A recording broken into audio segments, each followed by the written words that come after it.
How do hackers actually steal your passwords? And what are some things that you can do to prevent that? Well, today I'm going to talk about two popular techniques that hackers love to use: password spraying and credential stuffing. Password spraying exploits the use of common passwords. So hackers will normally reference a list of common passwords like summer 2025 or like I love your mom, and try to use that common password for as many accounts as possible. This attack starts when a hacker gets a list of all the usernames and emails for a specific application.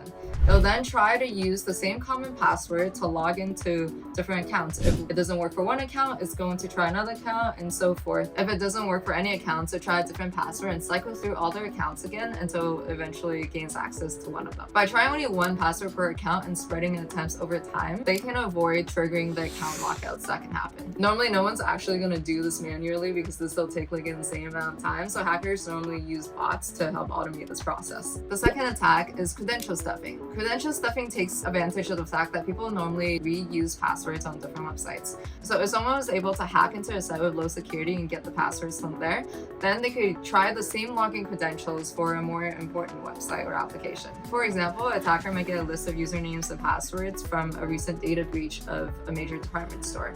It will then try to use those same login credentials to log into an account at a national bank. The attacker is hoping that some percentage of the customers at this department store will also have accounts at this bank and reuse the same username and password.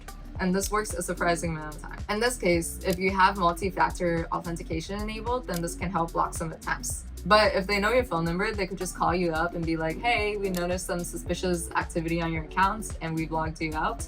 Please do this long verification process or give us this PIN code in order to be able to access your account again. Yeah, so obviously don't answer that and always be suspicious whenever you receive these type of calls. Credential stuffing, unfortunately, is a pretty widespread attack because of the amount of accounts are leaked traded on the dark web. This combined with advancements in credential stuffing tooling that uses bots to get around some login protections make this a very popular attack method for hackers. Statistically speaking though, credential stuffing actually has like a very low success rate. Some estimates place it around like 0.1%. That means like every 1,000 accounts that a hacker attempts to hack into, only one of them would succeed.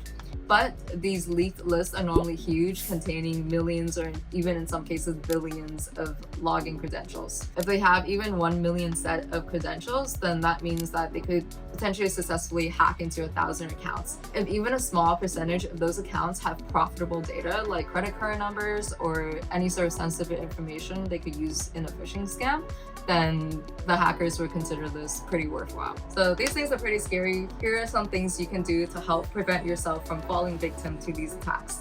1. Never reuse passwords. You can use a password manager to generate a unique password for every website or application, and it'll remember those for you.